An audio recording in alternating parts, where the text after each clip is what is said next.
Assalamualaikum warahmatullahi wabarakatuh.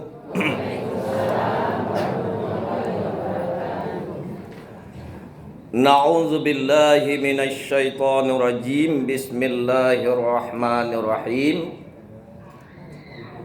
Alhamdulillahi rabbil alamin arrahmanir rahim. Ashhadu an la ilaha illallah wahdahu la syarikalah wa ashhadu anna Muhammadan abduhu wa rasuluh la nabiyya ba'dah. Yang terhormat Ketua Pengurus Masjid Asyura beserta seluruh anggota,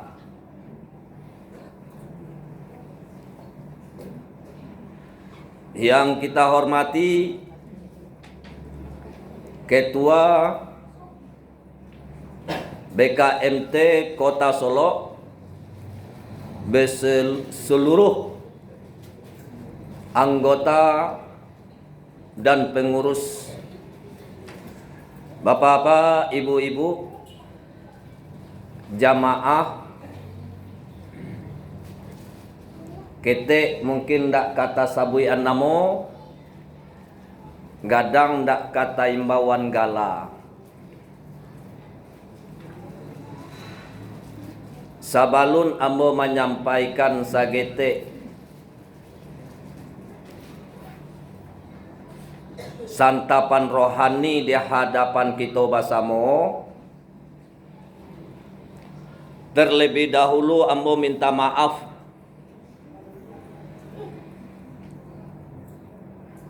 karena mangecek tu mudah, adonan tabao demuluik saja, capek kaki talangkahan, capek muluik takatoan, capek tangan tajambawan. Karena ambo yang diberikan amanah untuk mengecek, maka ambo terlebih dahulu minta maaf. Andaikan ada bahasa ambo nan kurang pas manuri awak, susunan kalimatnya ndak tapek bana susunan kalimat, cara menyampaiannya indak lo tapek, indak juonyo tu doh. Lai rancak disampaiannya, lai batua disampaiannya, cuman caranya menyampaikan itu tu ndak lama awak lah. Tu lain lah tu. Lai tahu awak nan disampaiannya tu batua, bana, tapi ndak beretika, ndak batarati. Jadi karena itu ambo mohon maaf terlebih dahulu. Ibaratkan orang mangaleh, nan digaleh itu juga, lado juga, bawang juga, pucuk ubi juga. Sapandai-pandai awak mangaleh, kalau ndak rancak letaknya, ndak rancak susunannya, orang akan lari juga. Apalagi mana lagaleh indak rancak. Awak melayani orang indak pulau rancak. Le kata jua galeh. Indak. Sakit hati orang nan membali dinyo. Jadi mohon maaf terlebih dahulu. Nan kedua ko awak di kota Solo. Ambo biasa mengaji di kampung. Ibu-ibu lah tahu juga pernah dulu di KTK. Cara mana? Di mana kampung ibu-ibu kau? Di Paninggahan kampung ibu-ibu. Nak kampung Ambo tu kampung Ambo tu. Jadi kampung Ambo di Paninggahan tidak tertutup kemungkinan bahasa-bahasa Paninggahan itu tabawan jo. Bahasa Paninggahan tu memangnya agak kare ibu-ibu, karenanya tapi danau anginnya kancang. Bisiak-bisiak awaknya. Itu tu nak kata dengar orang lain. Bisiak orang Paninggahan tu lah ibu tahu bu. Bisiak kadangaran imbau kalampauan. Nan bisiak kadangaran imbau kalampauan itu. Cik. Oi nak, oi cu. Yo cik. Akawari sebentar. Manga di cik, andeng kaba bisik kakau. Anang kakau bisik yang kaden. Ayo tolong balik deng kaca saliter. Le tahu cik kaca. Kacang bahasa Paninggahannya kacang bahasa awak itu.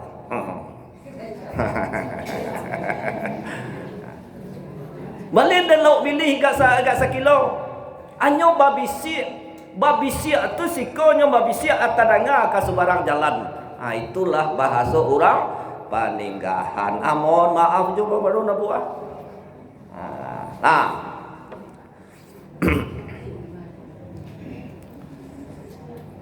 Jadi susunan bahasa kok kurang pas, apalagi isi.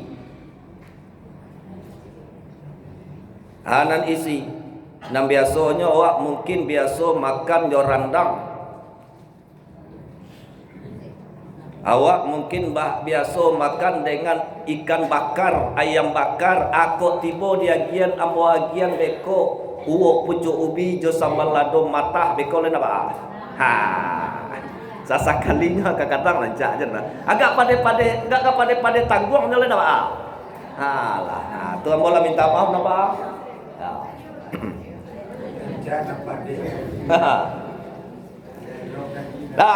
Mudah-mudahan bermanfaat untuk awak sadonyo, terutama untuk ambo sendiri.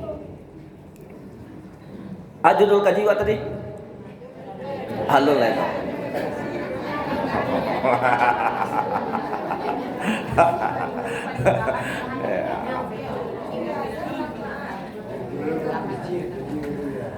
Ambo biasa ibu-ibu di kuliah subuh di Masjid Raya Nagari Paninggahan. Kebetulan ambo lo menjadi ketua pengurusnya yang periode ketiga kini.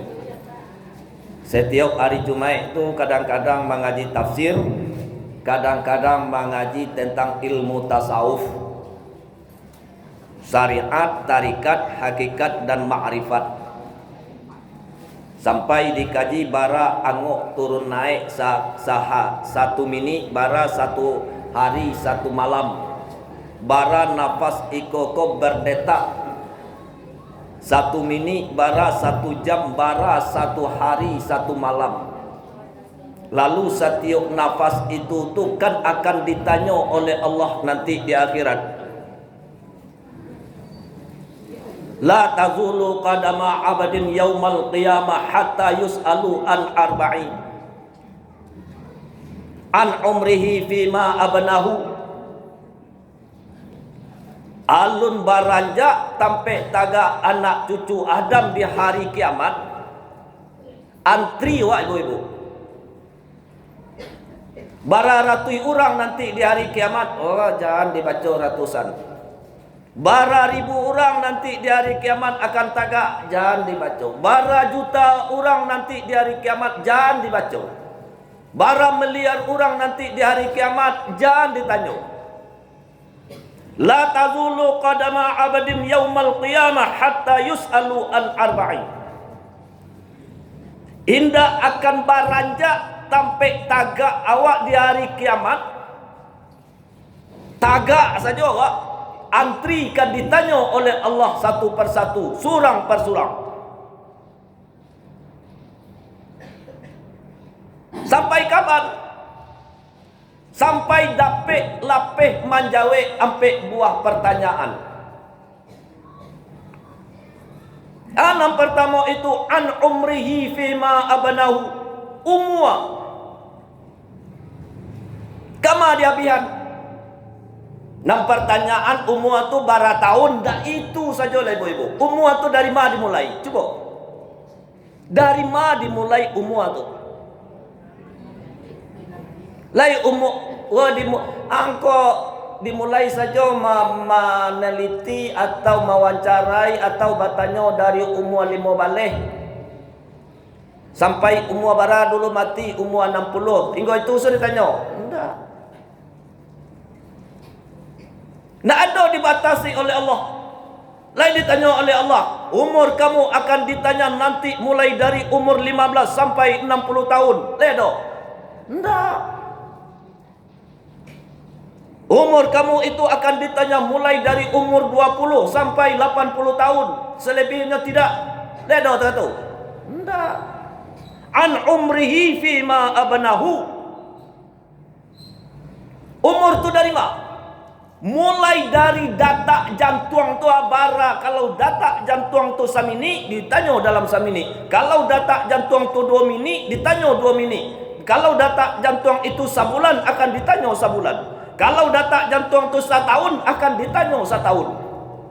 Kalau data jantung itu 50 tahun, ditanya 50 tahun itu. Jadi dari mana umur itu? Mulai dari data jantung kita itu. Oleh sebab itu, setiap data jantung itu, setiap detik itu akan ditanya.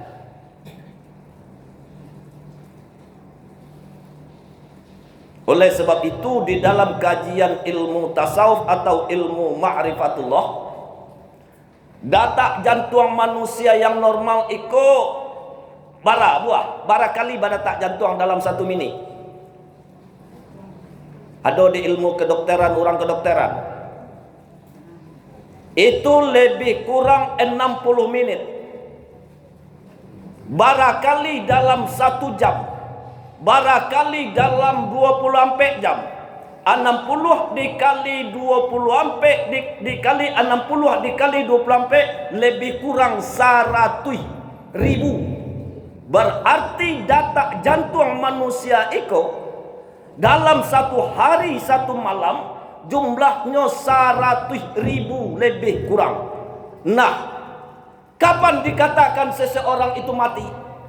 Apabila data jantungnya lah baranti. Di dalam kajian ilmu tasawuf, mampu saja kita dalam 1 data kali jantung itu mengucapkan kalimat Allah, Allah, Allah. Baranti data jantung. Mati awak enggak? Mati. Dengan kalimat apa kita mati? Dengan kalimat Allah, Allah, Allah, Allah, Allah. Prit. Berhenti sekali. Dengan kalimat apa kita mati? Dengan kalimat Allah.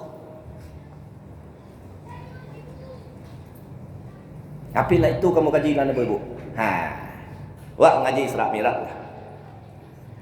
Lalu kok nafas barakali turun naik dalam 1 minit, barakali turun naik dalam 1 jam, barakali nafas wako, angok wako turun naik dalam 1 hari 1 malam. Sebanyak 24 dikali 60 dikali 24 jam. Berarti ada kira-kira 24.000 kali. Kalau 24.000 kali orang yang tasawuf, setiap nafas turun naik akan mampu dia mengucapkan kalimat La ilaha illallah, La ilaha illallah, La ilaha illallah. Baranti nafas di saat itu. Dengan kalimat apa kita mati? Kalimat tauhid, kalimat La ilaha illallah. Kaitkan dengan hadis Nabi. Siapa yang di akhir kalamnya dengan kalimat la ilaha illallah dakhalal jannah. Sia yang di akhir kalamnya dengan kalimat la ilaha illallah akan masuk ke dalam surga. Dibacanya itu. Oh, enggak bisa membaca dengan lidah. Enggak ada masalah. La ilaha illallah, lidah labare. Lalu apa yang membaca lagi? Hati. Bagaimana hati? Barai rasanya cukup dengan kalimat Allah, Allah. Badan tak jantung. Allah, Allah, Allah, Allah. Tik. Baranti datak jantung. Dengan kalimat apa kita mati? Dengan kalimat Allah. Waktu nafas turun naik, mampu mengucapkan kalimat la ilaha illallah. Dengan kalimat apa kita mati? Dengan kalimat la ilaha illallah. Amo orang hukum ibu-ibu.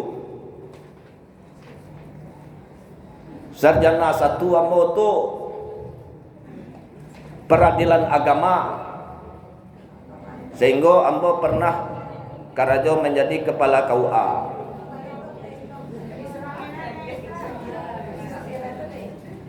Nah, lalu ambo S2 ambo hukum ekonomi. Hukum tu tapi mengenai ilmu tauhid, ilmu akidah, ilmu tasawuf jangan dilupakan. Itu maaf ambo berbicara Bapak. Ilmu pekah betul. Ilmu hukum rancak. Kalau sumbayang awak iko hanya dengan mengandalkan pekah atau hukum, cukup rukun dengan syarat Allah tu. Bara rukun sembahyang 3 balik.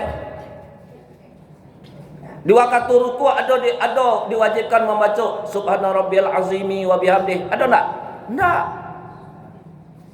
Oleh sebab itu iringi solat awak itu dengan ilmu tasawuf, baru taraso kita sembahyang.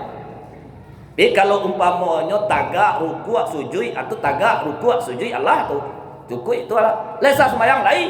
Mengatakan sah, cukup rukun dengan syarat lah sah tu. Jadi itu ilmu tasawuf. Subhanallazi asra bi'abdihi lailam minal masjidil harami ilal masjidil aqsal ladzi barakna haulahu linuriyahu min ayatina innahu huwas samiul basir. Wak kaji di tafsir ko sekete. Artinya awaklah tahu. Subhanallah. Maha suci Allah. Dalam peristiwa apa? Dalam peristiwa Isra dan Mi'rajnya Nabi Muhammad. Itu satu baru itu.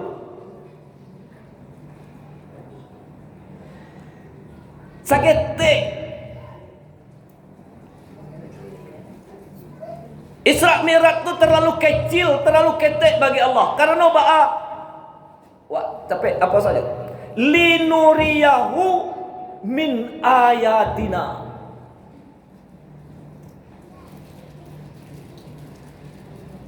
Isra dan Mi'raj itu baru sekecil ketek. Kalau ketek kata Allah, kok murah kata Allah, linuriyahu. Ada ingin mempancalian min itu sebahagian di antara ayatina, kekuasaan kami. Jadi kalau Isra dan Mi'raj itu jangan dikatakan terlalu besar bagi Allah, jangan. Subhanallahu.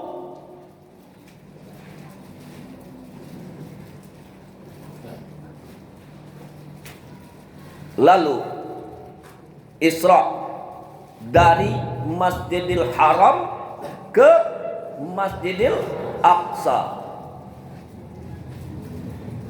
barakna haulah. Nah, ibu-ibu, artinya tuh barakna haulah, kami berkahi di sekelilingnya, di sekitarnya. Ma yang diberkahi itu ibu-ibu, Masjidil Aqsa itu sebelum terjadinya Isra dan Mi'raj, sebelum Nabi Muhammad dari Masjidil Haram ke Masjidil Aqsa itu, yang namanya Masjidil Aqsa itu telah diberkahi oleh Allah. Bukti diberkahi oleh Allah, Nabi Musa tu di Sinan Nabu, di Masjidil Aqsa tu. Nabi Daud di Masjidil Aqsa tu nyatu. Nabi Sulaiman di Masjidil Aqsa tu nyatu. Nabi Zakaria, Nabi Yahya, Isa, Maryam di Masjidil Aqsa itu. Jadi Masjidil Aqsa itu bukan hanya sekedar jauh, tetapi adalah suatu tempat yang diberkahi oleh Allah.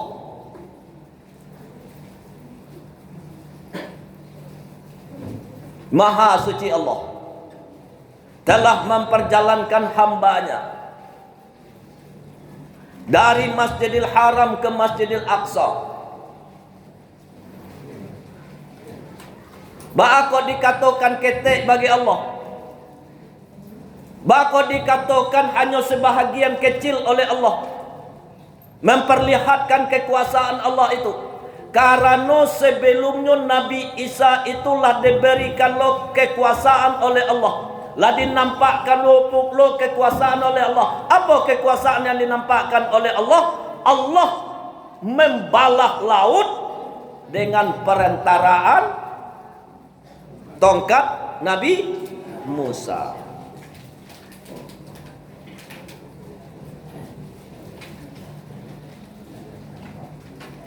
Tualai selain dari Isra Mi'raj, bekolah Isra Mi'raj itu, yang awak kaji itu adalah maha sucinya Allah itu.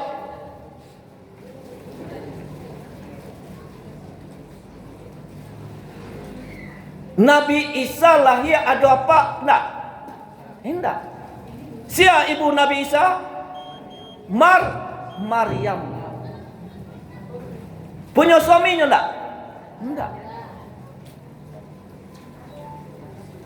Kekuasaan siapa itu? Kekuasaan Allah. Ambo menulis sebuah buku, judulnya, di antara judul tulisan itu, makan tanpa usaha. Itu kisah Maryam ibu-ibu. Di mana itu? Di Masjidil Aqsa itu ibu-ibu. Di Masjidil Aqsa.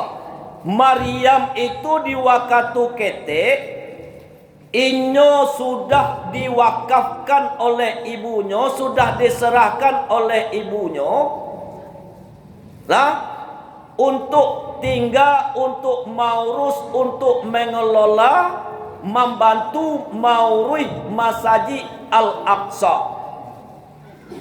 Lalu di waktu ketik itu inyo tinggal di mihrab, ada kamar cie. Siapa yang menjaga siapa yang menjaga Maryam itu? Pamannya. Siapa tu pamannya? Zakaria. Lalu di waktu itu ibu-ibu, setiap masuk Zakaria ke dalam kamar Maryam, di tape inyo Allah ada makanan di hadapan inyo. Lado semakanan. Tiba di pagi, diantar makanan. Ternyata di hadapan Maryam sudah ada makanan. Diantar siang oleh Zakaria makanan. Ternyata di waktu siang Allah ada pula makanan. Zakaria bertanya kepada Maryam, Pertanyaan Zakaria kepada Maryam. Wahai Maryam, dari manakah engkau mendapatkan makanan ini? Dijawab oleh Maryam, min indillah. Allah yang bagi makan itu. Le makan di utak awak ibu. Lai masuk di dalam kapal awak tu, lai logika awak tu. Di dalam kamar, Maryam tidak pernah ke pasar, tidak pernah keluar, cuma di dalam kamar saja. Tetapi makanan ada di dalam kamar itu. Siapa yang mendatangkan? Dijawab oleh Maryam, min indillah. Makanan ini dari Allah. Jadi Isra Mi'raj itu di sisi Allah, ibu-ibu. Alun sabara. Di sisi Allah alun seberapa. Oleh sebab itu, tidak salahlah Abu Bakar di saat orang dikumpulkan oleh Abu Jahal. Hei Muhammad, lai berani engkau dikumpulkan. Lai berani kami mengumpulkan orang banyak. Kumpullah, kata Nabi Muhammad. Memang keadaan Nabi Muhammad seperti itu.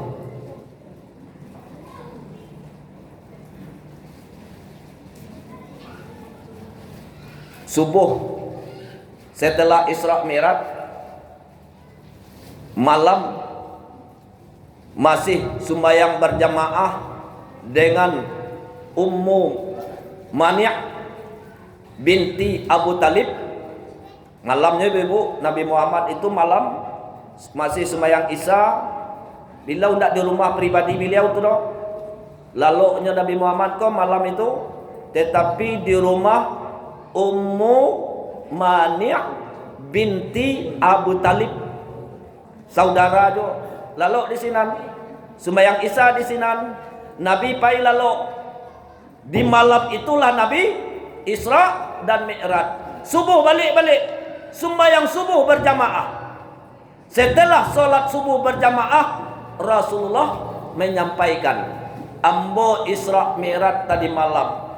Isra dari Siko sampai ke Masjidil Aqsa. Dari Masjidil Aqsa Mi'raj sampai ke Sidratul Muntaha. Di Sidratul Muntaha menjalang Sidratul Muntaha bertemu dengan banyak rasul, dengan banyak nabi, dengan keadaan-keadaannya, menjemput salat.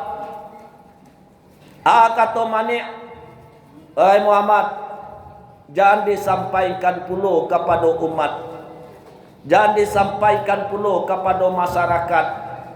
Bantu itu, beko engkau dianggap gilo, engkau dianggap tidak waras. Ajawe Nabi Muhammad, ini wajib saya sampaikan. Pertanyaan ibu-ibu, kok baga Nabi Muhammad untuk menyampaikan perjalanan Isra dan Mi'raj itu? Kok barani Nabi Muhammad? Jawabnya ibu-ibu, kalau seseorang telah yakin sebuah kebenaran, yakin kebenaran itu dari Allah, al-haqqu mir rabbik fala takunanna minal mumtarin. Kalau seseorang itu telah yakin, saya yakinnya kepada dirinya bahwa yang inyo caliak, yang inyo rasakan, yang inyo lakukan, yang inyo alami itu yakin inyo dengan Allah, datang dari Allah, kepada siapapun dia tidak akan takut dan gentar. Itu kunci itu, Bu. Dan sampai dewa, sampai kini istilahnya takui karena salah, barani karena bana.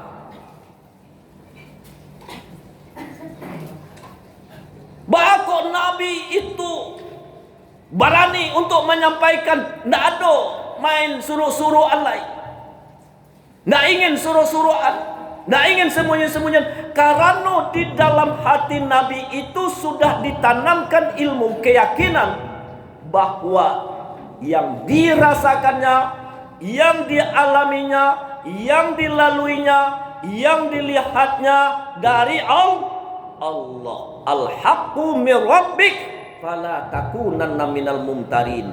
Kebenaran itu dari Allah dan inyo tidak akan takut kepada siapapun. Tak dengar berita itu oleh Abu Jahal. Muhammad, lai barani engkau mengucapkan, menyampaikan di hadapan umum. Lai kata Muhammad, kalau bantu itu dan kumpulan orang banyak itu benar angka 7, tapi nak disampaikan nanti Nabi lah. Itu benar angka 7 dan ndak lah itu. Ndak lo ditantang lah. Kumpulan lah kata Nabi Muhammad. Dikumpulan. Disitulah disampaikan perjalanan Isra dan Mi'raj. Yakin orang sadonyo, percaya orang sadonyo indah. Ado nan percaya, ado. Ado nan ragu-ragu, ado. Ado nan cemeh, ado. Ado yang maila, ado. Ado yang murtad, banyak. Itu konsekuensi dari sebuah menyampaikan yang benar. Jadi kalau menyampaikan yang benar itu memang betul itu. Ada yang menerima, ada yang menolak, ada yang cemeh, ada yang lain sebagainya. Lalu siapa yang berani membenarkan Rasulullah? Dipanggil Abu Bakar, ditamui Abu Bakar. Rasul-rasul laika mendapat dukungan Abu Jahal. Imbau Abu Bakar lah.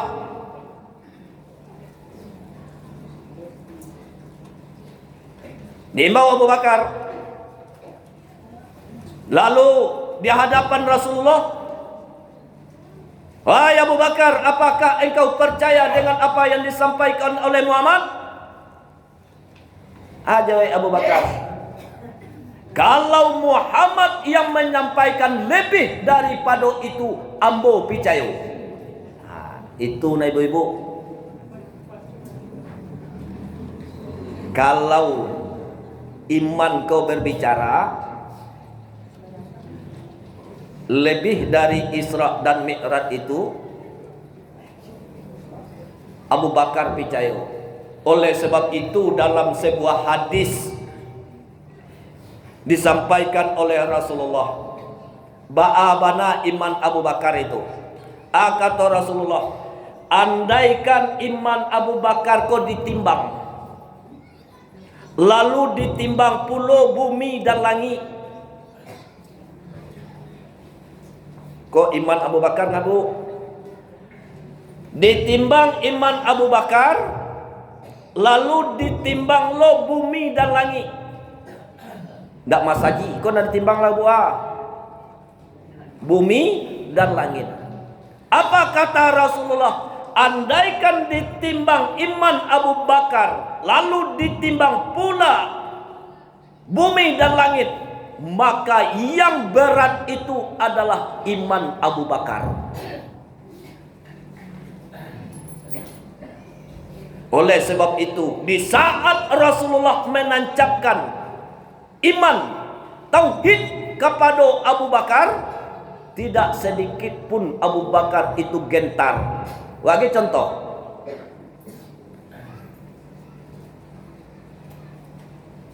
Nabi Muhammad dengan Abu Bakar berada di Gua Sur. Wah, dah banyak ceritanya tu bu. Ceritanya yang penting mana? Awak lah tahu Muhammad dan Abu Bakar mandok kalian tahu deh, menyuruh di dalam Gua Sur. Apa penyebabnya? Karena dikajak oleh kafir Quraisy. Andaikan Muhammad dan Abu Bakar bertemu di saat itu, apa yang akan terjadi?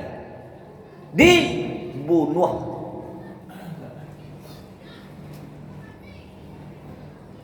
Tagak di dalam Gua Sur, nampak kaki di luar, lalu lalang. Kira-kira orang nan ka membunuh awak nampak inyo di luar rumah awak, di pintu awak. Mengoretek awak tak? Karena tujuan selain dari waktu itu tak lain dan tak bukan tangkap dan bunuh Muhammad dan Abu Bakar. Mengoretek Abu Bakar. Maraso kecamehan Abu Bakar. Maraso takui Abu Bakar. Kata Nabi Muhammad menyampaikan firman Allah, la tahzan innallaha ma'ana fa anzalallahu sakinatahu.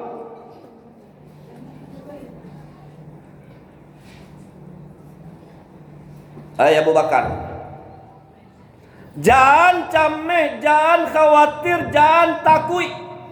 Innallaha ma'ana, sesungguhnya Allah itu bersama kita. Fa anzalallahu sakinatahu, maka Allah menurunkan rasa tentram, rasa tenang ke dalam hati Abu Bakar. Tenang sekali. Pertanyaan ibu-ibu, ilmu apa yang ditancapkan oleh Rasulullah kepada Abu Bakar? Ilmu apa? Cuba letak awak ibu-ibu, dikajai durang, diburui durang, membawa latiang, membawa goloknya, membawa parangnya. Lalu kata laki awak, kata anak awak, kata bini awak, kata lain-lain. Jangan takut lo bang, jangan takut lo dah, jangan takut lo pak. Innallaha ma'ana. Lihat talok kan?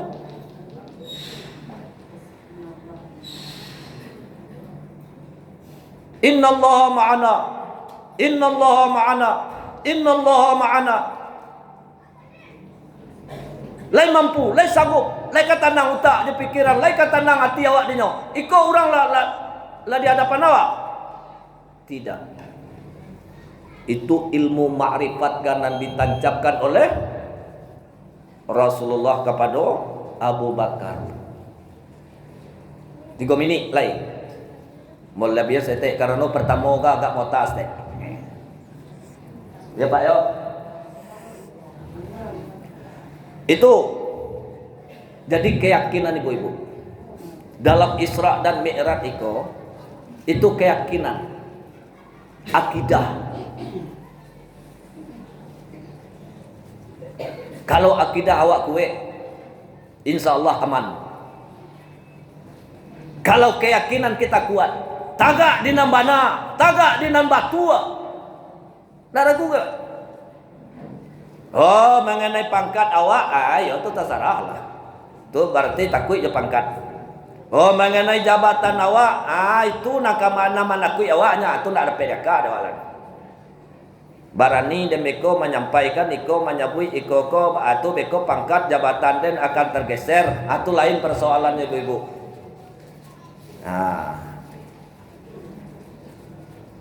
Nah, jadi yang akan ditanamkan dalam peristiwa Isra dan Mi'raj iko adalah keyakinan yang teguh kepada Allah.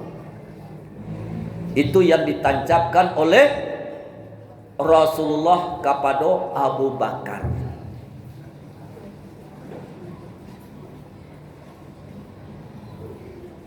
Jadi linuriyahu min ayatina itu hanya sebahagian kecil. Isra Mi'raj itu dicaliannya. Tanda-tanda kekuasaan Allah itu semakin sakit. Innahu huwas sami'ul basir. Sesungguhnya Allah itu maha mendengar lagi maha melihat. Inti dari cara mahawak khusus mengenai Isra dan Mi'raj, yang pertama, tanamkan keyakinan kita kepada Allah. Kalau Allah berkehendak, Kalau Allah berkuasa, ingin menampakkan kuasanya, tidak ada yang akan bisa menahan. Itulah yang dalam ilmu tasawuf, adanya kodrat, adanya iradat. Kalau Allah berkuasa, kalau Allah berkehendak, tidak ada yang lain ko nan barik, tidak ada yang lain ko nan sulit.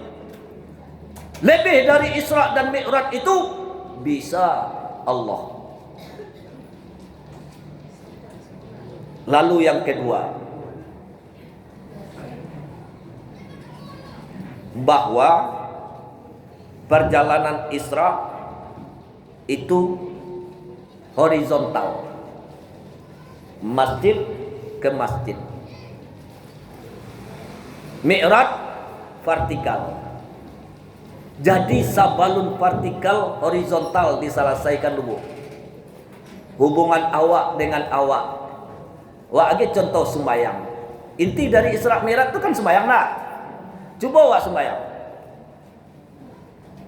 Rasulullah itu Mi'raj dulu atau Isra? Rasulullah itu menjapui sembahyang dulu atau mengadakan perjalanan? Perjalanan dulu. Alun ado Rasulullah menjapui sembahyang dan 5 waktu itu. Apa artinya ibu-ibu? Sabalun sembahyang dilaksanakan, sabalun sembahyang dibereskan, bereskan hubungan hablun minanas, hubungan manusia dengan manusia dulu. Baru kan selesai sembahyang, baru kan nampak sembahyang itu, baru akan teraso sembahyang. Awak lagi contoh, awak sudah bacaka, awak sudah basiara, awak sudah batangka, awak sudah mangato-ngatoi, awak sudah mampacaruian, wakatulu huwa masuk. Lalu awak pai sembahyang. Sabalun itu anan kata awak kepada kawan nan awak bacaka tadi, awas kau beko, basobok demeko dan rame-rame. Karena dikajanya lari. Awas kau beko. Dem puruan, dem bunuh. Nang kata awak kepada lawan awak. Sembayang luhua tiba. Waktu sembayang luhua di Asura. Awak lapai sembayang pakai mukenah. Sudah tu Allahu Akbar. Nan kawan nan awak nan betapek bacaka kan? Inyo kiranya pailu sembayang luhua. Di sebelah awak banalo. Allahu Akbar. Ayo, konyo ke mah. Inyo ke mah. Inyo ke mah.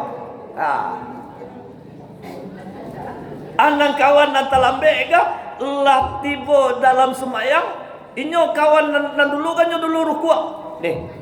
Konyo ke mah. Ko nang kemangajaran cako ka ko. Kau nang kamarame dan tadi kau nang bahasa salaan tadi kau. Pertanyaan ibu-ibu, selesai tidak sembahyang wadinya? Tidak. Nak selesai sembahyang itu dong. Coba walah damai-damai saja. Coba wa aman-aman saja.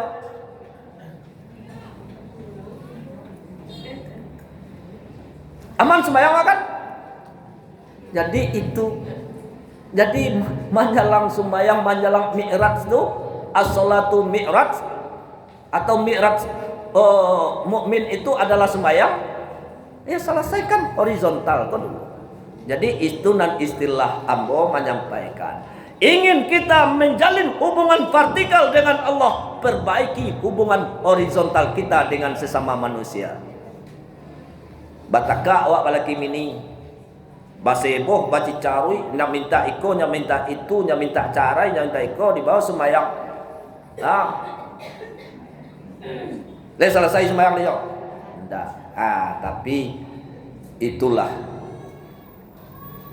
sembahyang awak kita selesaikan hubungan horizontal. Jadi awak jago-jago ibu-ibu. Awak jago-jago. Yo kok raso-rasonyo kalapeh mulai awak. Karena capek. Kalau memang talapeh bana mulai kawan-kawaknya. amanangkui sholat dulu. Jangan dilawan bana lo baca ka wa beko wa kasumayang. Jadi itu yang ketiga. Yang ketiga, karena ibadah sembahyang adalah inti sari dari Isra dan Mi'raj. Ya, selesai sembahyang awak, selesai seluruh amal awak. Ndak selesai sembahyang awak, tidak akan selesai seluruh amal ibadah awak. Jadi berusaha awak semaksimal mungkin untuk menyelesaikan, untuk menyempurnakan sembahyang. Ambo tambahan, dalam bahasa fikih, dalam fikih rukun sembahyang itu 3 balik. Cukup rukun dan syaratnya Allah sah, tapi tolong diiringi dengan ma'rifatullah, dengan hakikat kepada Allah. Raso sembahyang itu harus kita dapati sehingga ada pengaruh sembahyang itu ke dalam jiwa awak, ke dalam hati awak, ke dalam utak awak, agar adanya ketenangan dalam kehidupan, baik kehidupan awak pribadi, kehidupan awak berumah tangga, kehidupan awak bermasyarakat. Jadi itu intinya ibu-ibu, awak disuruh sembahyang untuk ketenangan, ketentraman jiwa. Lah, itu yang dapat dan banyak mau sampaikan, namun dia biasa pangecek bu. Jadi mohon maaf, boy memang agak terlebih waktu dari sebenarnya dari